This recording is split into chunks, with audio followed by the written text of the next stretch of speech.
person. And if we separate, you'll feel threatened. Attack her vital parts. What?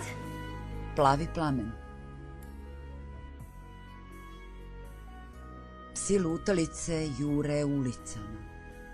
Svaka krivina ima svoj kružni tok i oko starih platana zavija zvukom imena tvog. Ljudi su sanjali snove u kojima su mirisali zumbuli i đurđevak, poneko od njih jorgovane u slavu ljubavi ili u inat žena ženi, one što su znale da imaju boju kao tvoje oči. Psi su lajali, jurili moje misli što su trčale za tobom, dok su te stizale u jednom probeharalom voćnjaku na vrhu ulice, koja je bila puno udaljena od mene i nije bila moja.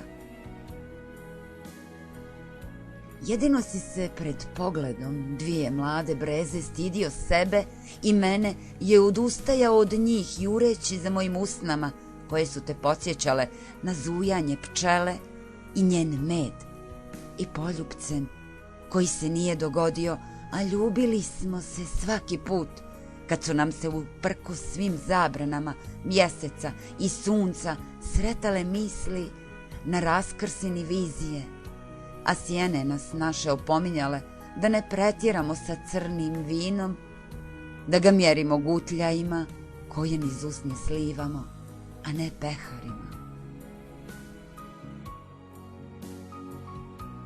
Jednom se samo u životu događa pijanstvo te vrste. Dolazi iznenada svaki drugi put, bilo bi nalik na onda ili sada, dok je još doživljaj u mislima mi vreo. Oprosti mi sve slutnje one što jesam i nisam sa tobom htjela, kad se oko nas đerdan ljubavi spleo i ja ga, ne znajući kako da ga zovem, nesvjesno rasplela. Voljeću te nimalo duže od daljine one zvijezde koja me obasja tvojim likom. Tako ćemo ostati zagrljeni plavim plamenom gorjeće ljubavi. Mi se na njemu još grijemo. Grliće naše godine još puno dugih i hladnih zima i mi ćemo se u svima njima grijati i grijati toplim riječima.